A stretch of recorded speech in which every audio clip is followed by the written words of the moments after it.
Gabor, you turned 80 a few months ago. 2 months ago, yeah. How is that for you? Well, we had a really nice party. And my children came and they wrote us some songs and they performed them, and close friends were there. It was a very warm, we had wonderful Palestinian food catered, and it was a really good time. And it felt like I've arrived somewhere, and nobody ever imagines being 80. I mean, do you imagine ever being 80? Yeah, it's funny as you ask that question.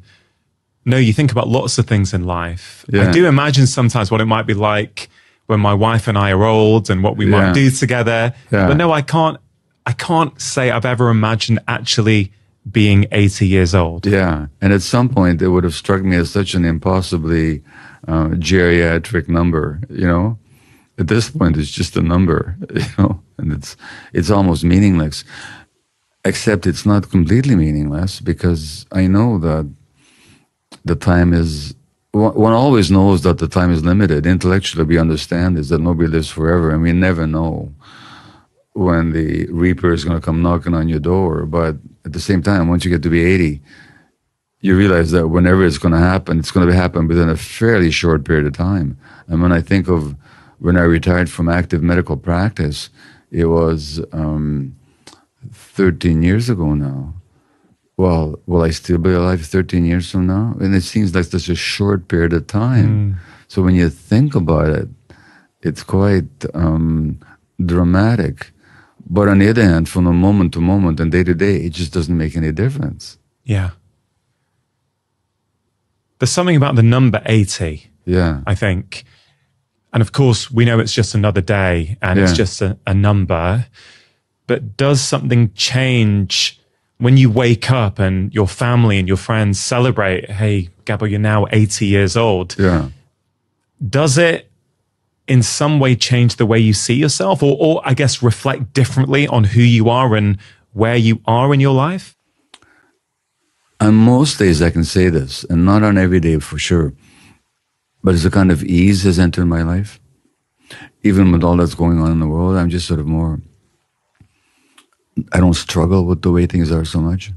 I may like them or not like them, I may react or not respond, but there's not a struggle against just the beingness of things. I'm certainly noticing that. Yeah. And people, I had a visitor a week ago who I hadn't seen for a few years, and she says, you've changed. And I said, oh yeah. She says, you've become softer, and if that's true, it's good. It's a sign of kind of loosening inside. You used to work in palliative care. Yeah. And I think you're familiar with the book by Bronnie Ware, The Palliative Care Nurse, The 5 Regrets of the Dying. Yeah. What I thought would be interesting today for our fourth conversation on my podcast together is to maybe go through each of those 5 regrets, because I'd love to know from your perspective what each of these regrets says about where we are, who we are, what things are important to us. Yeah. And so the first of those 5 regrets is, I wish I had the courage to live a life true to myself, not the life others expected of me. Yeah. And so let's keep in mind that, like when I used to work in palliative care, which I did for 7 years, and this nurse who wrote the book, she's Australian, and she wrote the book about 12 years ago now. They weren't talking about people dying at old age. They were mostly, it's about people dying before their time. And so the regrets that they had as their terminal illness, usually malignancy or perhaps chronic autoimmune disease, brought them to the end of their physical existence. What did they regret? And the top one was, I wish I had the courage to live my own life rather than the one that people expected of me. I would reframe that, because there's a deep truth in it. And as you know, and perhaps we've talked about, from my point of view, very often the people that do develop chronic illness are people that have suppressed their own true selves for the sake of being accepted to others. And that self-suppression has deep physiological consequences on the immune system, on the nervous system, on the heart, and so on. So that self-suppression is also physiological self-annihilation in some ways. But when she talks about courage, that's a self-judgment. They're saying to themselves, I wish I'd had the courage, as if it was a question of cowardice. It isn't. It's a question of programming. Like, you and I are both parents. We know this. No infant is born suppressing themselves. No infant enters the first day on this earth trying to please anybody. They're just being purely themselves. Yeah. Expressing their joy when it's there, expressing their upset, their distress when that's dominant, but they're purely themselves. So that what she calls courage, or what these people call courage of being myself, is actually a trauma imprint that for some reason they learned early in life, that to be themselves is to court rejection by their environment. So it's not a lack of courage. You can't talk about a 1-year-old lacking courage or a 2-year-old. It's simply an adaptation. Now, later on, they say courage, but really, that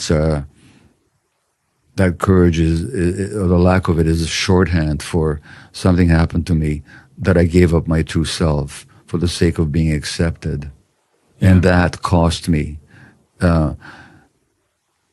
First of all, it cost them in terms of physical illness, but also cost them in terms of self-respect and dignity.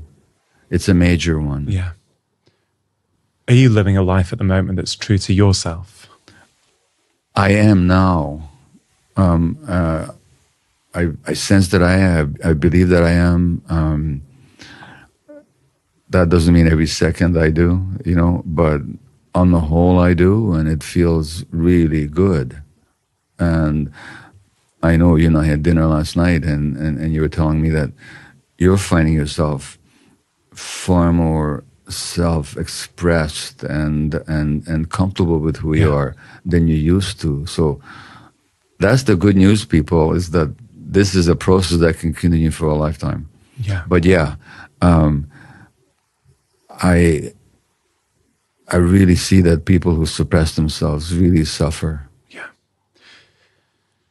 So that first regret, I wish I had the courage to live a life true to myself. I'm really glad you picked out the word courage, because that word also stands out to me. Yeah. It's very interesting to use that word. Yeah. Well, it's a self-judgment, isn't it? It is. Yeah. I could have done better. I should have had the courage, is what that kind of says. Yeah. It's interesting, Gabby, you said when you turned 80, or as a consequence of you turning 80, you realize that, 13 years ago you gave it your medical practice. Yeah. Will you be alive in 13 years? That's very striking. Yeah. Are you afraid of death? In principle, I'm not, but I don't really know till I have to face it. I won't know how afraid I am until it confronts me, At this point, I feel healthy, and I get to do what I want to do, and I have vigor, and I have interests and excitement and love and likes and dislikes, and I'm quite alive, What happens when I have to confront the actuality of it? I have no idea how I'm going to respond. So sometimes I get fear around it. I mean, I don't want to give this up. I don't want to give up this life. But other times I say, well, if I do, I've lived and it's been good and there's not much to regret, So yes and no, but I won't really know until I'm up against it. You've spoken publicly before about your journeys with plant medicine. Yeah. Does that change anything for you, I guess, or has that changed anything in terms of how you may view what happens at the end of human life? Because many people will say for them it does change how they perceive themselves, how they perceive death, how they perceive what this experience of life actually really is. Well, specifically, as you're probably aware, they have done studies on end-of-life anxiety, with psilocybin, so-called magic mushrooms. And people report spiritual experiences. Yeah. And people report a significant abatement of anxiety they had on dying. These are people who are terminally ill. And nothing that the medical profession could offer to reverse the course of their fatal illness. But they had much less anxiety about dying as a result of those spiritual experiences that were induced by taking the mushroom. Yeah. For me, I've never faced death in that sense. When I think of some of my psychedelic experiences, and if in retrospect I allow myself to sink into them, I can say in that state I would not be afraid of death. I'd say that there's a larger reality than the persistence or cessation of this particular lung represents, you know. I would say that if I project myself back into those experiences. Again, how I will face it when it happens or when it becomes inevitable, I don't know. Yeah. Society's view, or this society's view of people getting older, 80 seems to be the age where we often expect people to be doing less, you know, being less mobile, less vital. Not everyone, of course, but many. Yeah. You seem to be someone who has this love of life, this vigor, this message you want to share. You seem to be traveling all over the globe at, you know, pretty regular intervals. You've come into London for 4 days. You're going to help me do some teaching with doctors tomorrow, which is incredible. But a lot of 80-year-olds are not doing that. Yeah. Right? And the longevity space within medicine has really exploded over the last few years. People love talking about longevity, right?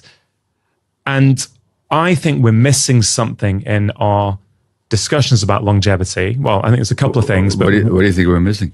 I think it depends what you mean by longevity, first of all, right? Yeah. So, yes, some people want to know, how can I not necessarily live longer, but be independent, mobile, vital as long as I live? So health span versus lifespan. Yeah. And I get that. Yeah. But there's a lot of talk these days about extending lifespan, living to 150 and beyond, and all kinds of crazy stuff, right? And I don't want to stand in the way of human progress at all. One of my fears is that in pursuit of living longer, are we missing something about the beauty and the essence of what life really is? Life is finite.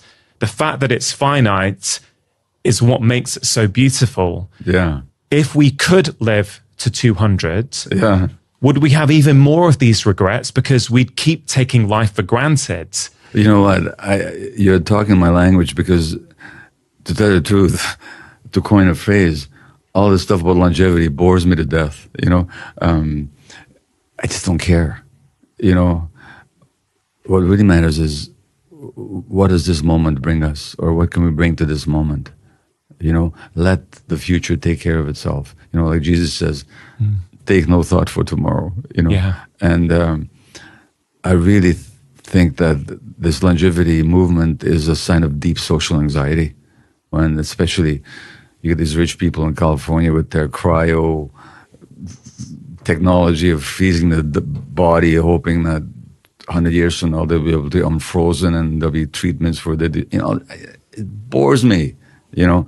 What really matters is, for me, is what makes life meaningful and active and engaged in the present moment. And it's interesting, in English, we talk about growing older. Now, that's a very telling phrase, because in significant ways, when we get older, we shrink. You know, like our bodies, our skin starts to sag, our muscles are no longer as, you know, supple and strong as they used to be. So what does it mean to grow older? We could just say, like you said earlier, get older, which is just a chronological progression. or growing older implies that the growth is actually possible. So in what sense can we actually grow? And I think actually we can actually grow into the present moment and growing in our appreciation for life and what matters and knowing what doesn't matter and growing in wisdom. Indigenous cultures, they don't talk about elderly, they talk about elders. Yeah. There's a huge difference. Yeah. So I think there's a natural reverence for age that senior cultures would respect, and modern society kind of dismisses, you know. Now, do I wish that my hair was blacker and more curly the way it used to be? Yeah, I do, you know, and it wasn't gray and my hair wasn't thinning at the top, and I sure I wish that, but at the same time, I would not want to be as unconscious as I was when my hair was blacker and curlier, you know? Yeah, this is such an interesting point. I've spoken to several menopause experts on this show over the past few years. And I remember when doing some research on one of the conversations, I came across research showing that in cultures where women are revered as they get older, their wisdom is respected, they're seen as really important parts of the community. Right. Those cultures report less menopausal symptoms. Isn't that interesting? Just so I'm not misinterpreted, I want to be really clear. I'm not saying that means that all menopausal symptoms would go away if that was the case. I just find it interesting that when the cultural view of growing old is different, we perceive ourselves as having, I don't know, a different symptom profile, if I can put it like that. And the degree of suffering is different, so that maybe they have symptoms or maybe they have certain features, but the suffering is not experienced the same way. Please expand on that, because I think some people will go, what do you mean? If you're either getting symptoms or you're not getting symptoms, explain what you mean by perception of, you know, the suffering, essentially. Well, I was talking to somebody else about this today. So, as you and I know, in Western medicine, we kind of medicalize everything, and so we talk about premenstrual syndrome. Now, which PMS? It's a syndrome. It's a medical entity. What is it really?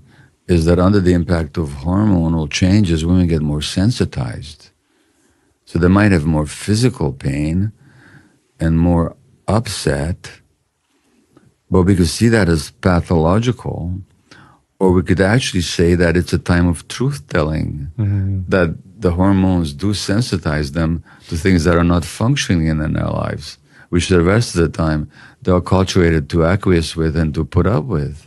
But the menstrual ferment in their bodies makes it less tolerable, so instead of seeing it as a pathology, we could see it as a time of insight. And what if they actually listen to their bodies and listen to what their body's saying no to, that the rest of the month they kind of suppress?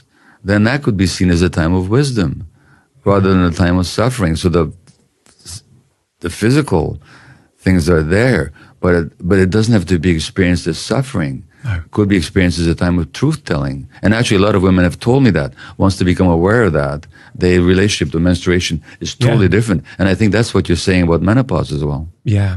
This kind of speaks to the second regret, which is, I wish I hadn't worked so hard. Yeah. And what I mean by that is, I agree that for many women, and I can think of so many patients like this, their hormonal symptoms were actually showing them that the way you're currently living is not in harmony with your body. Exactly. Now, of course, sometimes people struggle to make change. It's hard to make change. Maybe their life is mega stressful, and at that moment they can't change it for whatever reason. And I empathize with that. I understand. Yeah. But for some people who are able to, sometimes it's one of the best things that has happened to them. Yeah. Now, this thing of I wish I hadn't worked so hard, that's an interesting one, because I wish I hadn't worked so hard. And what do I mean by that? Like, like, speaking for myself, and I don't know if this is true for you, but I became a physician for some really good reasons. Some really good reasons. One of them was I genuinely wanted to help suffering humanity. And I thought medicine is a perfect pathway through which I could help people. That's genuine, and I meant it. I also chose a profession where I was fairly confident of making a decent living so I could support a life for myself and my family. That's legitimate. But those reasons don't make you work too hard. They make you work hard, but they don't make you work too hard. What makes you work too hard, and that's what these people are saying, is you're driven by something that you're not even aware of. And what I wasn't aware of when I went to medical school and when I was a physician for decades is how driven I was to justify my existence in the world and to prove that I was important and worthwhile and so on. And that had to do with the loss of that confidence owing to early childhood trauma. And so it's not a question, nobody says, I wish I hadn't worked hard. To achieve something in life, you have to work hard. They're saying, I wish I hadn't worked too hard. And that too part, the TOO part, comes from being driven by unconscious needs to validate your existence. Where why should any human being have to validate their existence? You know? And so that's what they're saying. And when you're driven to work too hard, you actually ignore what matters. And what matters is what you were telling me last night about how much it matters for you to spend time with your family. So every summer you take a bunch of weeks away from your podcast and you just spend time enjoying your kids and your wife and your family. And I didn't do that. For me, it was very hard to even take holidays. I always felt I had to keep working. If somebody was pregnant, oh my God, what if I would miss their delivery? Like the baby couldn't enter the world without me, you know? So that drivenness is what makes people work too hard. And so it's not a matter of working hard, it's a matter of working too hard. And where does that come from? Again, that comes from childhood trauma. A lot of doctors, and I have several friends like this, they don't take their full allowance of annual leave. Sounds like you may have been similar. I had that tendency, yeah. Yeah, and often people will say, and I have a friend who says this, yeah, but my patients need me. No, they don't need them. They need medical help. Yeah. But I think we have to ask ourselves, and this is very, very common in medicine, actually.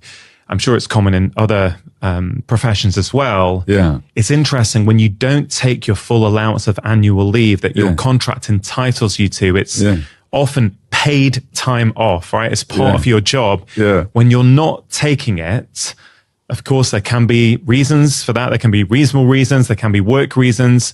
But if you're not, I think it may be worth reflecting on some of those underlying, those real drivers of that. Well, it occurs to me that what your friend is actually saying is not that my patients need me, but I need my patients to feel okay.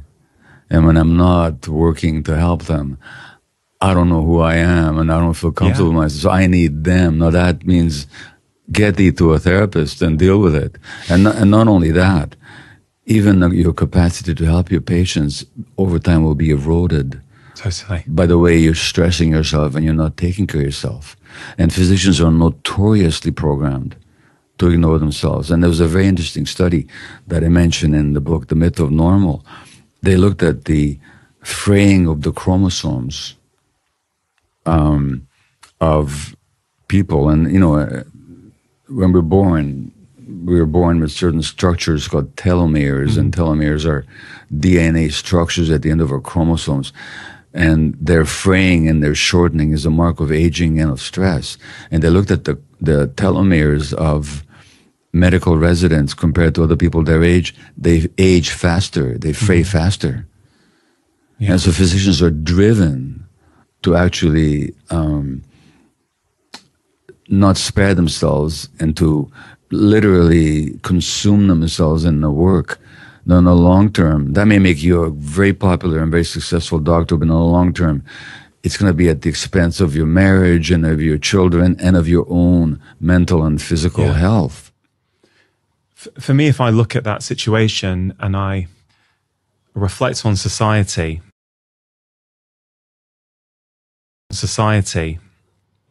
and culture, what I see these days is it's very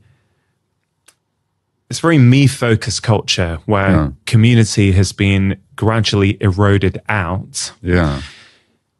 And therefore, if we think about a human being needs to feel that they're of value to other people. We need that.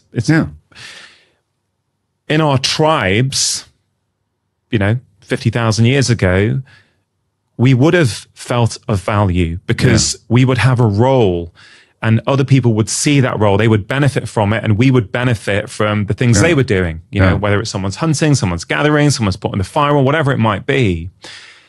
In this me-focused culture where it's all me, me, me, and what are my needs and what do I need to do and how can I better myself, I feel that we often don't feel of value to others. We don't feel important.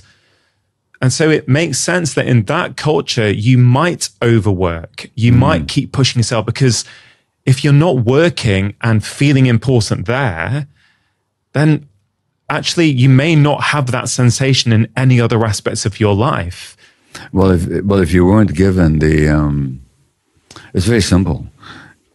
If in early childhood you're given the sense that you're valued, just because you existed, your parents welcome you and validate you and value you and celebrate you just because you are, then you don't have to keep proving it afterwards. Mm-hmm. But if you don't get that sense, then you have to be important. Yeah. So that sense of needing to be important has to come from missing out on being valued for who you are or being only valued for your achievements. You're valued. Look, my parents, blessed their souls, but they valued my intelligence, and so a lot of my persona was caught up in being smart and proving my value that way.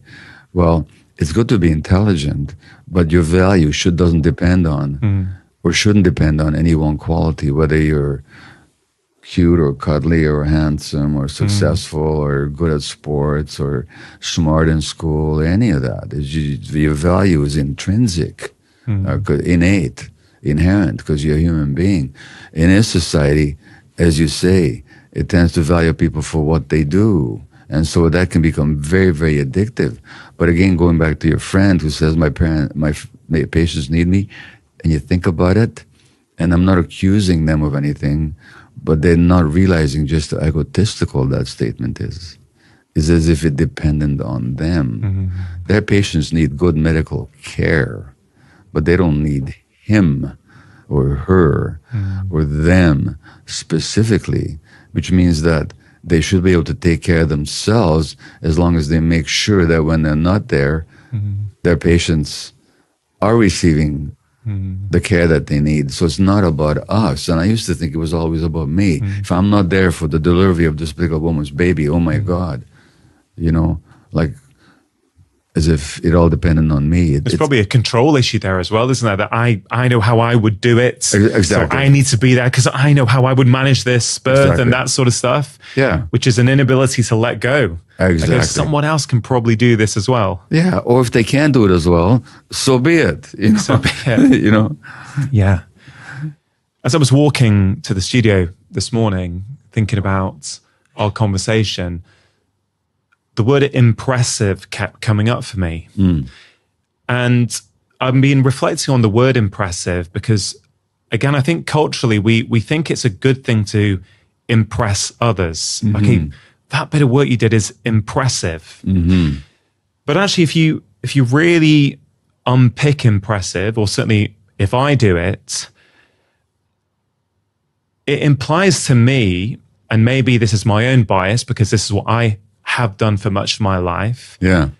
I've changed who I am in order to impress others. Yeah.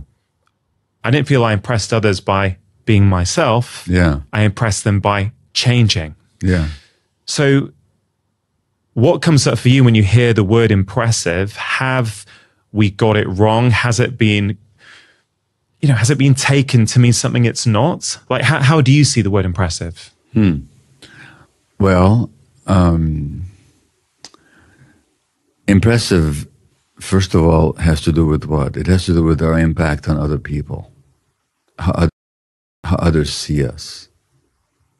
So, if I can just be myself and express my own truth and not drive myself into activities that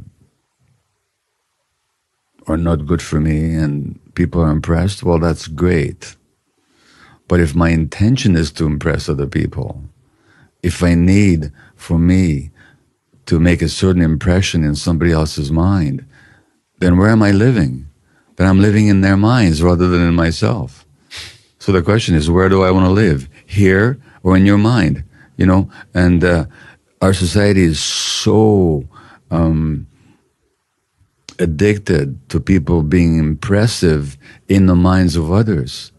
That means that we live in the minds of others more than we live in ourselves. So if you can be yourself, and if I find that impressive, that's great. But you're not doing it to impress me. No. You're just doing it because you're expressing who you are. If I'm impressed, great.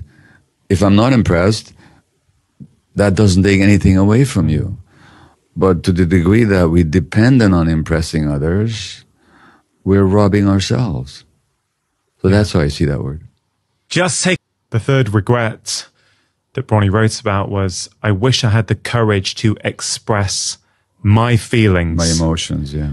Which is, I guess, not dissimilar to the first one about living a life that's true to yourself. No, and it again is the word courage that shows up. And these people are judging themselves. A more interesting way to put it is, why is it that I didn't express my feelings? Now, here's the thing. Again, in my writing, in The Myth of Normal, I quote this great neuroscientist who died in his mid-70s of cancer a few years ago. Those of us who knew him still mourn him. His name was Dr. Jaak Panksepp, Panksepp. He was from the Baltic states, whether he was Estonian, I think he was, but maybe Latvian, And he was an affective neuroscientist, so he studied the neurobiology of emotions. And he wrote a book called The Archaeology of the Mind. It's one of the seminal books of modern science. And he pointed out that we share certain emotional circuits with other animals. So we have circuitry, and he capitalized these circuits, these systems. So the CARE, the care system. And there was a system for anger, a system for fear, for lust, for playfulness, for joy, in other words, for seeking, which is curiosity, grief. And we share these brain circuits with other mammals. In other words, these emotions are not luxuries. They are emotionally, I should say, they are evolutionarily determined aspects of who we are. So, if you take the care system, it's essential because without care, the mammalian infant doesn't survive. There's got to be something in the parent's brain that drives that parent to take care of the infant, and something that's in the infant's brain that impels them to connect with the parent in order to be taken care of. That's just evolutionary biology. So we have all these emotional systems. Anger is one of them, as I mentioned. Fear, grief are others. And children, one of the emotional needs of children, when I studied and and interviewed experts on child development, one of the things I learned and write about is that one of the needs of children for healthy brain development is the freedom to experience and express all the emotions that come up for them. That's just necessary for health. Now, what happens in this society where a lot of parents get the message that certain emotions on the part of their kids are not acceptable? So, a kid might experience a loss, like a dog might die or grandpa might die, and the child is upset. And the parent can't handle the child's grief. So snap out of it. It's just a dog, or yeah, get over it. People die, or a child experiences anger because you didn't give them a cookie before dinner, and a 2-year-old throws a tantrum and you can't handle it. I think you and I have talked about this before. Then the child gets the message that in order to be acceptable to the parent, they have to suppress their emotions. So when these people talk about that, and that suppression of emotion, as I've often made the case with you and in my books, actually undermine health and our physiology and our immune system. So when these people in their dying weeks regret not having had the courage to express their emotions, what they're really talking about is that long time before, when they were children, they were forced to suppress their emotions for the sake of being accepted. Yeah. And now they regret it because they sense that they were forced to abandon themselves. Yeah. And so, again, I would remove the word courage and ask, instead of judging them for lacking courage, I would say, what happened to them? Because again, no infant lacks the capacity to express their emotions. Yeah. So if they lose it, it's because they learned that they had to. In terms of something practical around this point, Gabor, if there's any parents listening and their kids, let's say, sometimes get angry or have a tantrum or whatever it might be. Yeah. Of course, there is a certain conditioning in our modern, certainly in Western society, about what one should do about that. Yeah. Given your view in terms of what is important for a child and what you've just said, what would you encourage a parent to do when their child is, I was going to use the word playing up, but that's a ridiculous term because playing up is a societal construct. Yeah. A child is just expressing emotions. We're calling it playing up because we don't like, what it's doing or what the people next door are thinking or whatever it might be, right? The North American term is acting out. Acting out. Yeah. Do they use that phrase here? Yeah, they do. They use this phrase here. Yeah. So going back to that, the parent who may be struggling but wants to be a better parent, wants to go, actually, you know what, Gabor, I really want to make sure that I allow my child to express their emotions. Yeah. Do you have any advice for me? What would you say to them? No, I do. Well, so, there's, we can talk about 3 modes of parenting. One is the permissive parenting, where you allow any behavior and you don't interfere, that's the worst thing you can do. Kids needs to. But that is allowing them to express themselves. Yeah, but there's a difference. Okay. They might express themselves by hitting their sibling, for example, and you don't allow that. Kids need to feel that somebody's in charge. Yeah. Parenting is not a democracy. It's a hierarchy. In a hierarchy, there's a dominant force. The parent dominates the child not to exploit or to suppress, but to nurture and to support.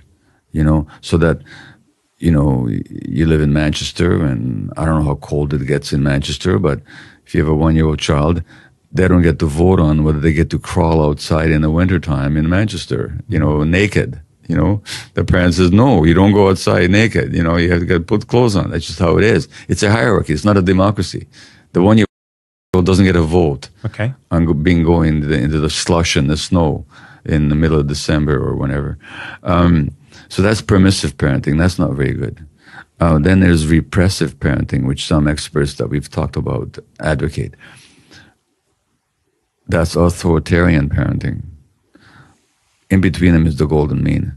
So there's permissive parenting here, authoritarian parenting here, then there's authoritative parenting in the middle. Authoritative parenting is I'm in charge. I know what's good for you. I'm the authority. So I know what to do with you. So if a child is upset, you say, oh, you're upset. You're angry with mommy. Mommy wouldn't let you have a cookie before dinner. Yeah, you're really upset about that. Yeah, well, come here. I know how you feel. In other words, you validate the emotion. You don't punish the child for it. And you hold the child, because the child needs to learn that they can go through these difficult emotions and get through them. And still be loved. And still be loved, yeah. Now, that doesn't mean you let them pull the cat's tail or to break the glass, smash the furniture or hit their sibling. But it doesn't mean you validate the emotions and you hold them. Yeah. And then they learn, and actually, and it's also age specific. Mm-hmm. Like, there's no point saying to an angry 1.5-year-old, let's express it through words. They don't have the words. Mm-hmm. But to a 5-year-old, you can say, can we find some words for your anger? In other words, you can teach them to express their emotions in ways that are socially appropriate. Yeah. So at any age, you have to be age appropriate. But fundamentally, you validate the emotions and you hold the child and you make them feel that you can have these emotions. I don't want you behaving that way, but you can have the emotion. And I'm not going to reject you for it. It's not that hard. And people do it intuitively sometimes. Yeah.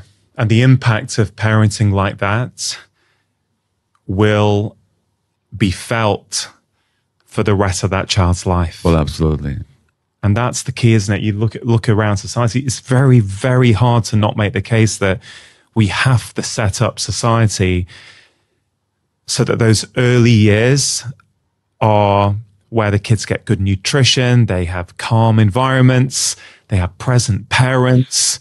I'm always shocked at the amount of leave that people in America get, or mothers get in jobs in America. I think one of my friends' partners in America got 2 weeks off. Oh. Which I 2 weeks off after giving birth? Well, when I researched the myth of normal, I found that 25% of women in the States go back to work within 2 weeks of giving birth, which 25% of women, and needless to say, this is both economically and racially determined, but it means that it's a massive abandonment of the child. Yeah. Because from the point of view of the development of enzymes in the child's physiological unfoldment, psychological security, they need the mother for many, many, many, many months. And you try and take an infant away from an orangutan at 2 weeks and see what happens. Yeah. And in fact, they've done some very cruel studies with monkeys that shows the impact of maternal deprivation at those early ages. Studies that are terrible to read about. Yeah. And they prove what? They prove that love and contact and connection is important, something we should have known all along. But the point is that statistic, that 25% of women have to go back to work within 2 weeks of giving birth, it's a massive abandonment of children, the impact of which will show up in their mental and physical health decades on. Yeah. And then they wonder why there's so many problems. Tomorrow is the yearly prescribing lifestyle medicine course that I've been running with a colleague, Dr. Ayan Panja, since 2018. And of course, you're going to be the guest speaker tomorrow. And I'm really excited that we're going to be able to communicate with doctors and share your work and how they can bring your work into their practice. It's really, really exciting. One of the things I'm hoping you're going to be able to share with the audience tomorrow is what I think is the biggest hole in medical school training. Mm-hmm. If you'd asked me 5 years ago, I may have said, nutrition and sleep, and we need to teach doctors about the importance of this stuff, and we do. Yeah.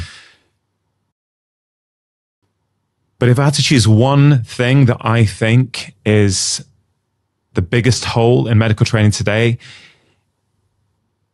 for me, it's that a lot of doctors leave medical school without an understanding that our emotions. I see what you're saying. Yeah. That the way we think, holding on to anger, resentment, not being able to forgive and move on. I really don't feel within medicine there's an understanding that this can contribute to ill health. Yeah, it's such a gap. And I think both you and I have had to discover it not as a consequence, but despite our medical education. Yeah. And when you're in practice as a family physician, we do have an advantage over specialist colleagues in that we know people before they get sick. Yeah. So we get to see who gets sick. And I couldn't help but notice that people's emotional lives are so intertwined with their physiological health. And as you suggest, nobody in medical school told me that. It's a huge gap. Now, it also has to do with how we relate to ourselves, by the way, because the way doctors are trained is very often very stressful and very almost traumatic in significant ways. So that's why I mentioned the word self-care, because in being trained to stoically ignore ourselves, we also are dismissing the importance of emotions in our clients. Yeah. So that I wish there was more emphasis in medical school on dealing with our own stuff. Yeah, for sure. And in conjunction with that, therefore, the awareness of the importance of people's emotional lives. Yeah. And what's really interesting here is that some of the great pioneers of medicine have known this all along, and they've said it hundreds of years ago. Well, Jean-Martin Charcot, who first described multiple sclerosis, said that this is related to stress and grief. And it is statistically and according to studies since then, but he just saw it. He didn't, and there's a great British surgeon, James Paget, Paget's disease, and he operated on women with breast cancer. And he said that breast cancer is indubitably related to emotional factors, that it's so evident that it's hard to ignore. And so these great pioneers said this, and their teachings have been completely ignored. Yeah. Let's be really clear. This is such a delicate area for people because many people perceive that as fault and as blame. Yeah, I know you don't mean it like that. I don't mean it like that when I talk about it either. Yeah. But often it's like, oh, what are you saying that I did this to myself, right? You must have had that before. People must have said that. Yeah. Just clarify that for them, please. Well, really, we've been talking about it, that the suppression of emotion, nobody's born with it. And it's not a lack of courage or wisdom. It's a programmed response to childhood experience. So people have got the message before they had any choice in the matter, that if they are truly themselves, if they express who they are, their emotions, just like we've been talking about, they won't be accepted. So that's a programming that people are ingrained in their early childhood. How is that their fault? Yeah. It's just the way they adapted to the environment necessarily. As a matter of fact, it was an inevitable and unavoidable adaptation, because the alternative of being rejected by their families or their milieu was not acceptable to a small child. So therefore, nobody does this to themselves in any conscious or deliberate sense. What I can tell you is that when people are diagnosed and they become aware of these dynamics, they find that liberating. Yeah. So in The Myth of Normal, I quote the American singer Sheryl Crow, who was diagnosed with breast cancer. And she said that before the diagnosis, I was always pleasing others and not expressing myself. And there was always a voice in my head that I'm wrong and I have to adjust myself to other people's expectations. I'm paraphrasing her, but she said, I've learned differently now. And now I'm really paying attention to myself. So again, that's this idea of disease as teacher. Now, Sheryl Crow wasn't born like that, and she didn't choose to be that way. That was her response to her upbringing. So nobody's being faulted here. But we are saying, people, if you allow that disease to wake you up and to teach you something, you might have a whole lot better life than you could have imagined. Yeah. Well, I think this is really, really interesting. We can, first of all, make the case to people that emotions matter. The ability to express your emotions is important. If you repress them, it may well have some quite severe physical consequences. Yeah. So let's say that a doctor accepts that and goes, okay, so what do I do with that? Well, what do doctors do with it? Well, here's the thing. It depends how you're oriented. Like, I'm kind of psychologically oriented. I've always been interested in it. So for me, it was a natural movement from strictly focusing on the physical symptoms to dealing with the whole person. Another physician may recognize the value of this, but not have the orientation to deal with it. But at least they can say to their clients, listen, there's a lot of information now. So when you come in with your rheumatoid arthritis, or your multiple sclerosis, or your chronic eczema, or chronic migraines, or irritable bowel syndrome, or inflammatory bowel disease, or whatever you happen to present with, there's a lot of information now, a lot of scientific information that shows the connection between, actually, in fact, the unity of mind and body, and the inextricable relationship between the immune system and emotions and so on. I'm not myself trained in that. I'm going to deal with the physical aspects of the illness. I'm going to prescribe for you the anti-inflammatories or the immune suppressants or the steroids or whatever you happen to need to mitigate the symptoms. But can I send you to somebody so you can talk about this stuff? Would that interest you? You know, so you can do that. So we're not necessarily talking about every doctor having to become an expert on this, but at least they should be aware of it so they can steer people to a broader approach to their illness, number one. Number two, there's certain simple things any doctor can ask. Like one of my books, When the Body Says No, that's the title. And in The Myth of Normal, there's a chapter called Before the Body Says No. You can ask your client. It's a very simple question. Where in your life are you not saying no? Where there's a no that wants to be said, but you're not saying it for the sake of pleasing others. Can you just consider that one? Because that simple issue of not saying no can play havoc with your health. Because if you're not saying no, when you're wanting to say no, you're actually suppressing yourself. And then you're taking on more stress and more burden. So those simple questions any doctor can ask. So it's not as complicated as all that. Yeah. But the point is, the first step is just to be aware of the connection that you mentioned between emotions and physiology. Then, if the physician wants to take on a deeper study of it, they can. If they don't, at least they can guide people to explore that connection somewhere else. Yeah, I completely agree. Thank you. Yeah. Fourth regret. I wish I stayed in touch with my friends. Yeah. Well, what we're talking there is, and it goes back to the others about working too hard. You know, for example, what are they discussing there is the need for attachment, for connection, for belonging. And what these people are saying is, I was too driven by whatever factors impelled me to ignore my personal relationships and to put my attention on things that ultimately don't matter.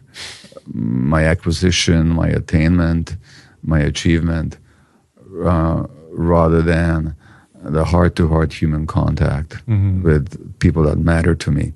And again, people are driven to be that way, and when they look back on their life, they regret it, because nobody, as it's often been said, nobody ever on their deathbed regrets not going to the office often enough. But they do regret the heart connection that they sacrificed. Have you stayed in touch with your friends?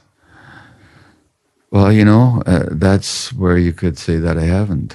I mean, I have much more recently. It matters to me much more now. But over the years, I put work and my busyness and my writing ahead of all that. Is it at all balanced out by the fact that your work and your writings have influenced the lives of millions of people?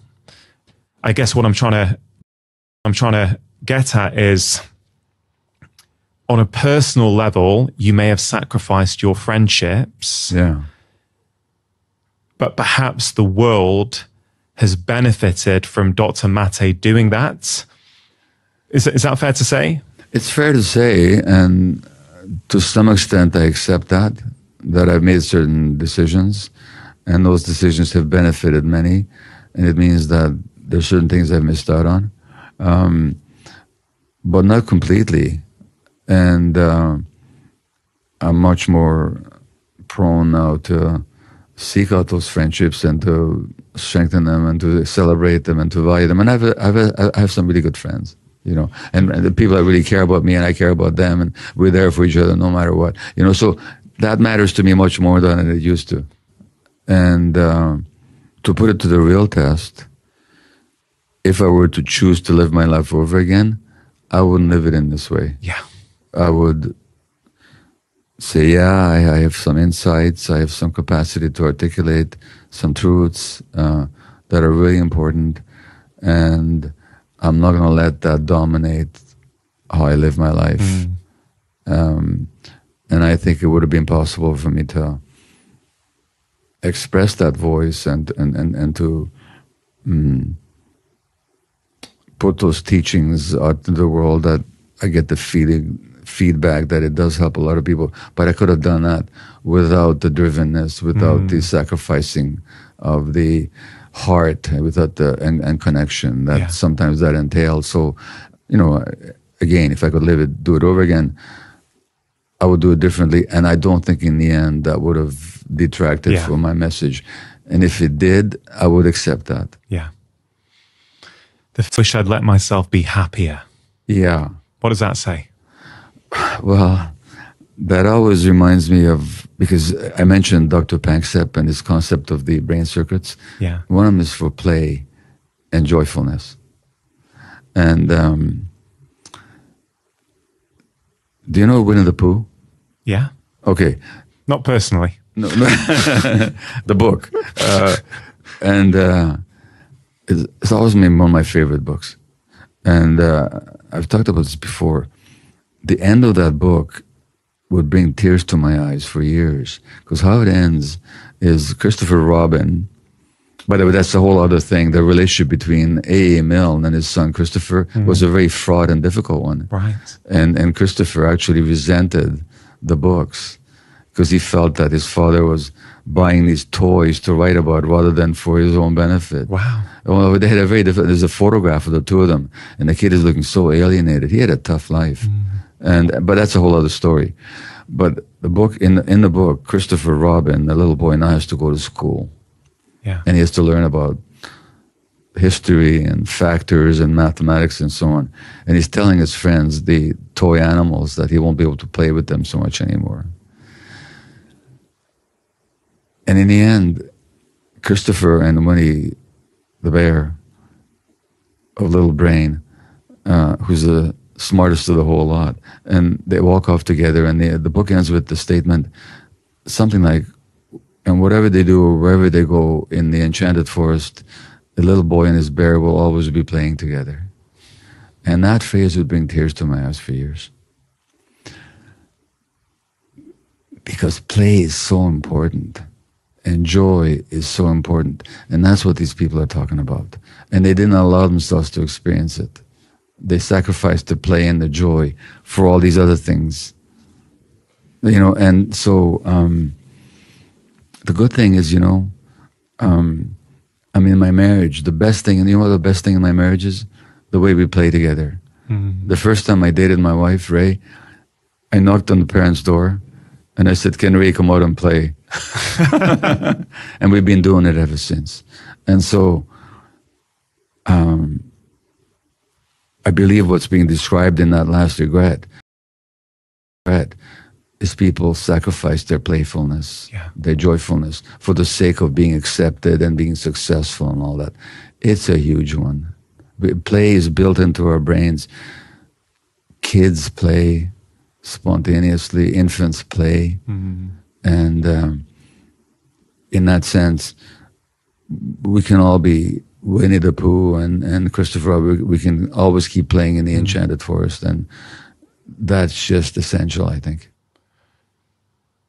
In that final regret is the word happier. Yeah. What does happiness mean to you?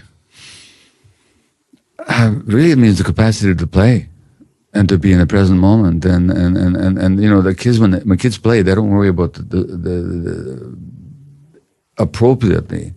They don't worry about the war wherever or climate change. They're just playing in the moment. They're fully present to themselves in imaginative, almost hypnotically imaginative states.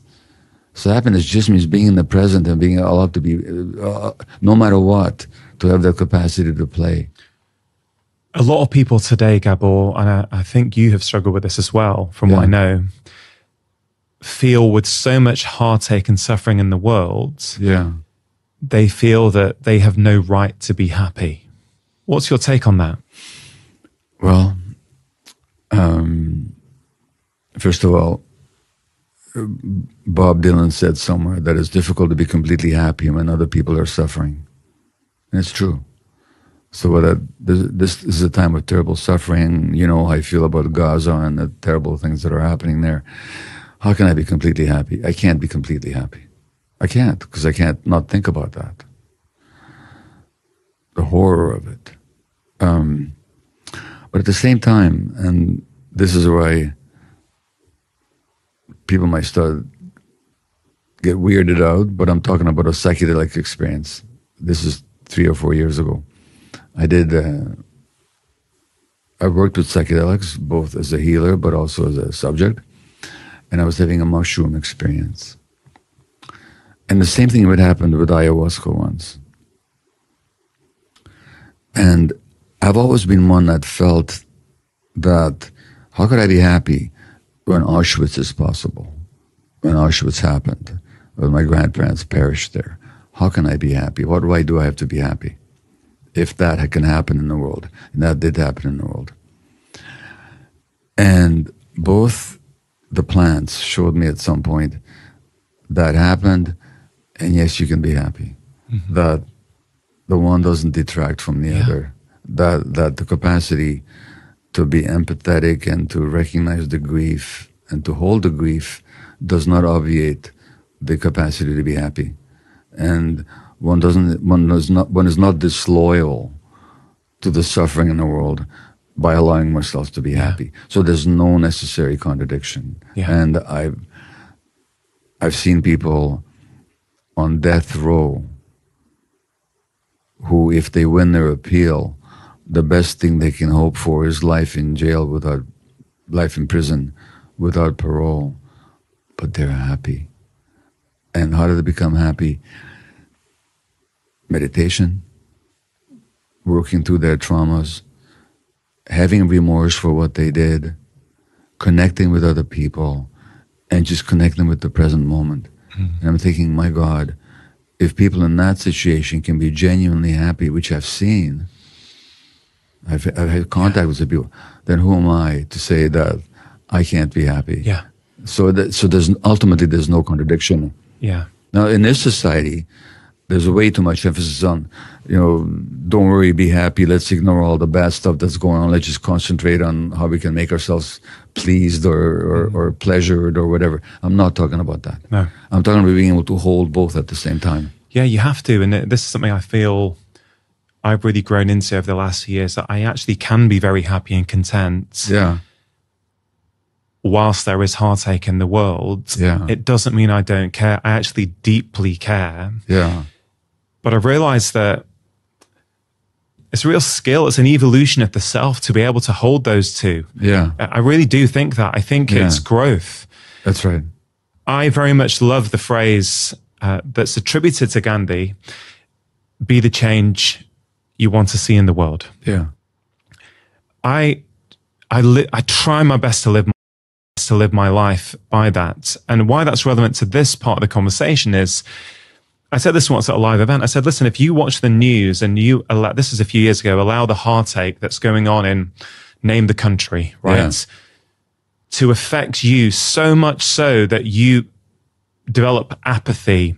You can't interact with your husband, with your children. You just drink more and more alcohol even to numb your pain.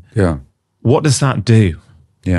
Right? You're no good to the people who are suffering. You're no good to those people around you. And that then ripples to everyone around you. Whereas if you can learn to be content where you're at, if you then do want to go and help in whatever way, you're much more able to, volunteer, send money, whatever it might be. So I think this is a really important point for people, especially the way things are in the world at the moment. A lot of people feel, I've got no right to be happy. Well, I no longer believe. I used to believe that, and somebody once said to me, "Don't be so loyal to your suffering." And that's a lesson I've had to learn fairly late in life. And as I quote in The Myth of Normal, my friend Bessel van der Kolk, the trauma psychiatrist, looked at me once, this is about 10, 12 years ago, we were having lunch, and he said, Gabo, you don't have to drag Auschwitz around everywhere you go. And what he meant by that is that you don't have to let that affect your present moment. That you can be aware of it, hold a memory of it, but not let it determine your internal states. You know, and it's true. And I understood intellectually at that time what he meant, but it was only later that I was actually able to emotionally let go. Let's just talk about forgiveness then, because a lot of the time people say, you know, I just can't forgive. What happened to me was wrong. Yeah.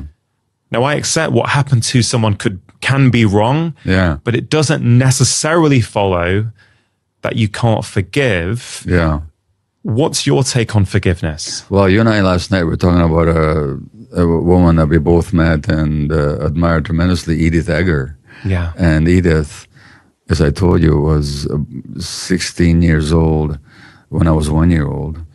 She lived in a town in what is now southern Slovakia, then was northern Hungary, called Kassa or Košice, and her family were taken to Auschwitz. Mm-hmm. And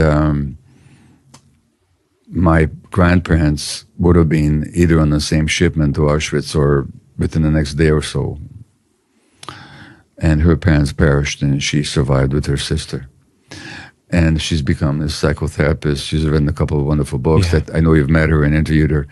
And in one of her books, she describes going to the Berghof in Bavarian Alps, where Hitler used to have his lair, and she went there to forgive Hitler. And it doesn't mean that it was okay what he did. She did that to liberate herself. She said, I don't want to keep him in this prison in my heart for the rest of my life. I've worked too hard to attain happiness and joy, to let this tension and this constriction control me. So the forgiveness wasn't making okay or pardoning Hitler for all the evil that he perpetrated in the world, but is her letting go of the emotions around it and of the tension and the tightness around it. So forgiveness is not for the other person. It's for yourself. Now, when I work with forgiveness, I don't advise people to forgive. As a matter of fact, I do the opposite. I say to people, before you forgive, allow yourself to feel the full anger that's in you. Let yourself fully experience the anger that's there. Because once you do, it'll dissipate. You'll let go of it. So don't do it in order to forgive. Do it in order to liberate yourself. Now, let's say I was abused as a child. But let's say I find myself a fully liberated, present-oriented, in contact with myself, human being. Then what does that mean? It means nothing was taken away from me. It means that whatever happened caused me a lot of pain over the years, but it didn't limit my capacity. I wasn't robbed of anything. So what's there to forgive? So, and you can also ask yourself, or anybody, when you haven't forgiven, what's in your heart? What's in your body? Do you like that state that you're in? The tension. Do you like that? Is that how you want to be? Do you think that's really helping you? So I don't go out of my way to teach. Now, I know that in a lot of spiritual practices, there are forgiveness practices, and I know in Buddhist practice and a lot of spiritual practices, there are forgiveness meditations and prayers. Yeah. My mind doesn't go there. But my mind does say, I just have to experience all the rage, all the hatred, all the anger that's in you, and be with it and see what happens to it. Yeah. And what happens to it, once you pay attention to it, it actually dissipates. And so when Edith goes to the Berghof to forgive Hitler, she's just saying, I don't want to hold on to this stuff anymore. It's not okay what you did, but I don't want to hold on to this stuff anymore. Yeah. It's fascinating. I think curiosity is is often a very helpful pathway to forgiveness. Because if you get curious about that other person as to why did they act that way, you know, I'm not talking about Hitler here. I'm talking about anyone. But even with Hitler. Yeah. What were the conditions in that person's life that led to that? Yeah. If I was that person, I'd be behaving in exactly the same way because I would have had their parents and their childhood experiences and their bullying, etc., etc. Exactly. Once you look at the world through that lens, your initial approach becomes compassion. Forgiveness comes as a side effect of getting curious. That's totally right. And there's an expression that you may be familiar with. It goes, to understand is to forgive. Yeah. And it begins with curiosity. Yeah. So I think that curiosity is the essential quality that actually leads to compassion in the end. Now, compassion doesn't mean tolerance of bad behavior. No. It doesn't mean validating or justifying crimes against nature or crimes against other human beings. But it takes away that quality of tension where you make yourself superior to reality, and you put yourself in a position to judge reality. You know, and I'm above it, and I'm in a position to judge. Yeah. That's not a comfortable. I mean, actually, it is comfortable for a lot of people to be there, but it's a way of not dealing with their own stuff. So I do think that curiosity is the key. Just to wrap this conversation up, Gabor, we've been talking a lot about these regrets, the regrets of the dying. Yeah. And the final question I want to put to you is about the word regret. I have been playing with the idea over the last 12 months or so that regret is actually a form of perfectionism.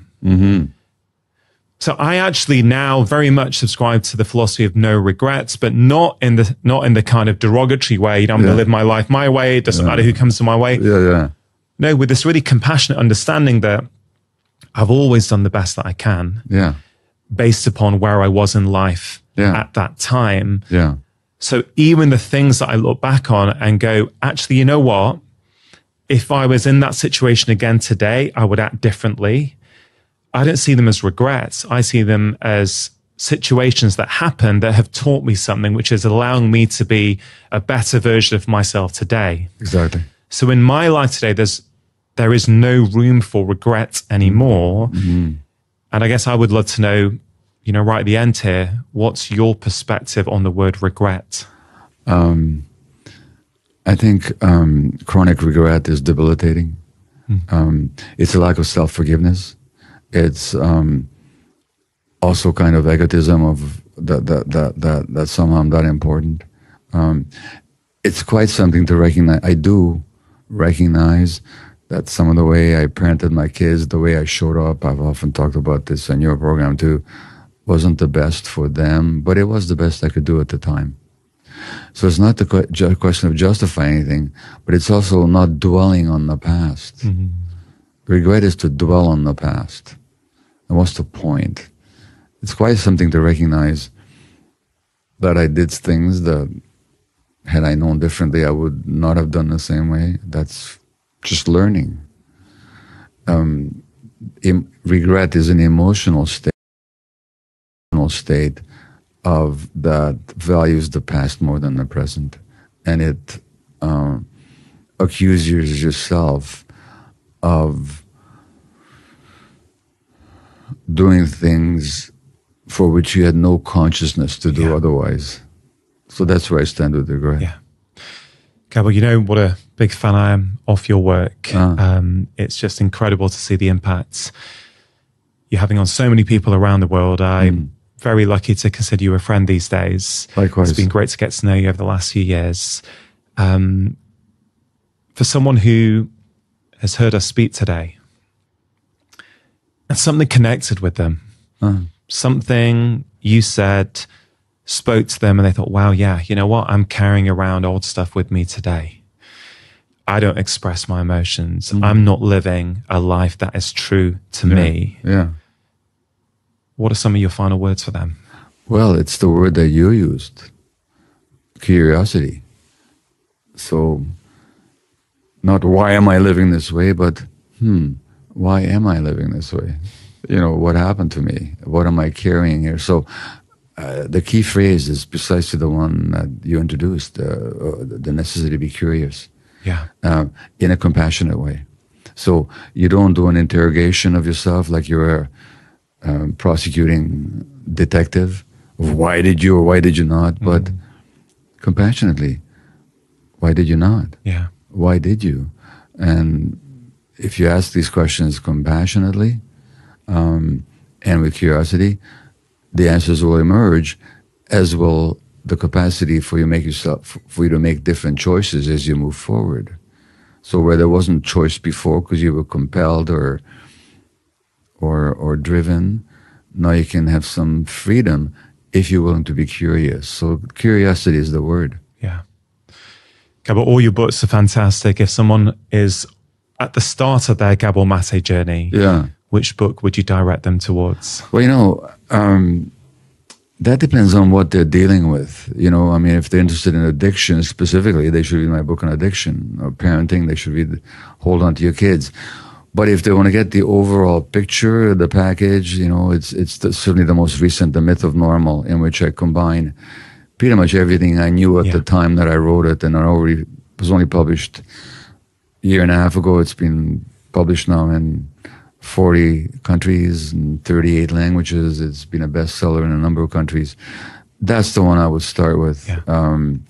But if you're interested in specific topics, then seek out like ADHD, you should read I would advise you to read Scattered Minds, So it just depends what you're dealing with. But if you want an overall immersion in what I have to say, it's The Myth of Normal. That's what I would say. The Myth of Normal, over 1 million copies sold, it says on this one. It's been a smash hit around the world. It's a great book. Gabor, thanks for coming back on the show. Thank you. I hope to do it again.